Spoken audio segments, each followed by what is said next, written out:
Вы когда-нибудь задумывались, что будет, если налить стаканчик колы не себе в горло, а целой армии живых существ? Сегодня у нас особый гость. Мы берем легендарный напиток, который, по слухам, может растворить гвоздь, и бросаем его в бой против самых живучих тварей, которые я только находил, против нематод. Справится ли газировка с этими маленькими змейками, или они просто устроят себе сахарный рай? Сейчас мы это проверим, и поверьте, финал вас удивит.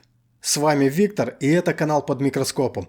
Сегодня без долгих предисловий. Встречайте, огромная, просто гигантская толпа нематод. Если вы смотрите в экран, вы видите это месиво. Это просто какой-то червятник. Посмотрите на эту плотность населения. Они переплетаются между собой, как клубок змей.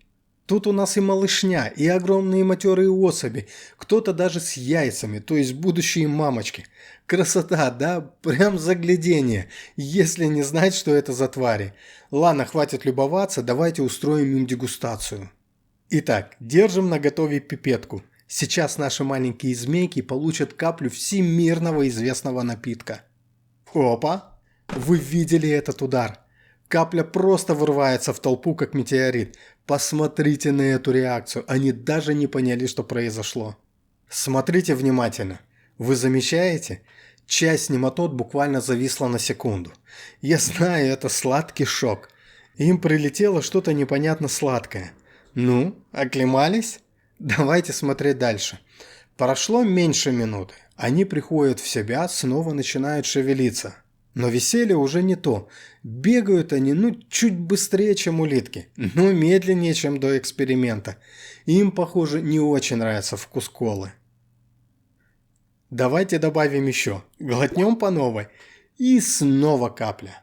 Ого, вот это эффект. Смотрите, они очень сильно замедлились. Резвость пропала полностью. Если присмотреться, самые мелкие нематоды вообще стоят на месте. Они что, погибли? Так быстро? Помните этот странный объект, который тут плавал? Я его называю зубастый. Такой круглый и страшный. Пока нематоды носились как угорелые, его невозможно было рассмотреть. Все дергалось. А сейчас, когда эти бедняги успокоились, этот объект стоит на месте. И я могу его наконец-то разглядеть. Как думаете, что это такое? Пишите в комментариях свои версии. Итак, идет время. Прошло 10 минут. Нематоды стали еще медленнее. Они в каком-то полусонном состоянии, словно после сытного обеда, когда хочется просто лечь и посмотреть в потолок. А тут еще и колы перепили. Бедные. Ну что сказать, движение есть, но оно еле заметное. Конечно, есть пару активистов, которые бегают туда-сюда, но их единицы. Основная масса, давайте честно, они либо уснули вечным сном, либо впали в кому. Но, смотрите, тут есть настоящий герой. Один индивидуум, которому кажется эта Кока-Кола вообще по барабану. Он самый активный. И тут начинается самое смешное. Посмотрите, к нему приклеилась дохлая нематода. И вот этот наш терминатор таскает ее за собой по всему предметному стеклу. Представляете, кружит ее как прицеп. Он так с этим грузом носился минут 5. Потом, смотрите, он подцепил еще одну мертвую подружку, и у него уже 2 прицепа. Тащит их такой весь из себя трудяга, но, к сожалению, закончилось все драматично. Он застрял в том самом зубастом объекте, о котором я говорил. Залез туда и все.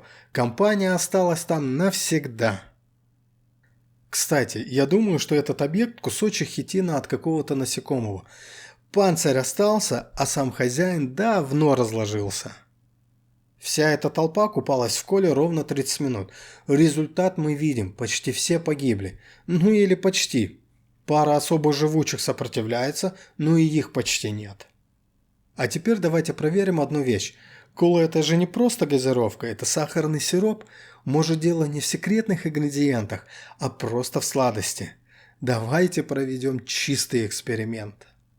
Я беру новых, свежих и бодрых нематод, и вместо коктейлей из пузырьков я просто посыпаю сахарным песком. Кристаллы сахара прямо на голове. Смотрите, что происходит. Я ускорил видео в 10 раз, чтобы мы не заскучали. Кристаллы начинают растворяться. И всего 5 минут Понимаете, всего 5 минут и пара кристаллов сахара сделала то же самое, что кола делала полчаса. Разница просто колоссальная. Результат идентичный, кто-то уснул, кто-то в ступоре, а есть те, кому все равно, но их единицы. Давайте увеличим картинку до 1000 крат. Я добавляю иммерсионное масло. Посмотрите на эти кадры. Почти каждая нематода хоть немного, но шевелит кончиком головы. Это значит, что они не совсем мертвы, но им очень и очень плохо. Это как если бы вы съели ведро сахарной ваты, выпили сироп и пытаетесь бежать марафон. Ничего не выйдет. Их яйца, кстати, вообще не пострадали. Бактерии в этом сахарном сиропе тоже чувствуют себя отлично. Так почему же так вышло? Простым языком, ребята, тут сработал закон осмоса. Не пугайтесь, это просто физика. Сахар – это магнит для воды. Когда вокруг нематода образуется очень сладкая среда, кока-кола или просто сахар, вода начинает выходить из тела червя наружу, чтобы разбавить этот сладкий сироп.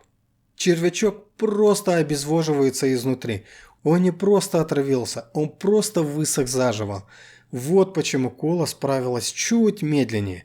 Там еще куча химии и газа, который сначала пугает, но итог один – обезвоживание.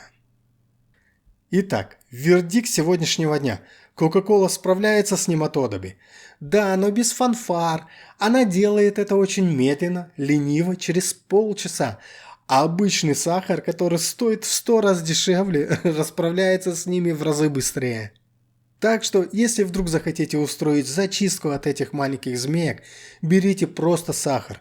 Но я надеюсь, вы не будете этого делать, а просто полюбуетесь на этот микромир вместе со мной. Если вам было интересно заглянуть в эту битву гигантов вкуса и живучести, поставьте этому видео палец вверх. Мне очень будет приятно. А если у вас есть идеи, что еще проверить под микроскопом, то пишите в комментариях. Подписывайтесь на канал под микроскопом, чтобы не пропустить новые приключения в капле воды. С вами был Виктор. Всем пока и не пейте много сладкого, а то будете, как эти нематоды, медленные и сонные. Пока-пока.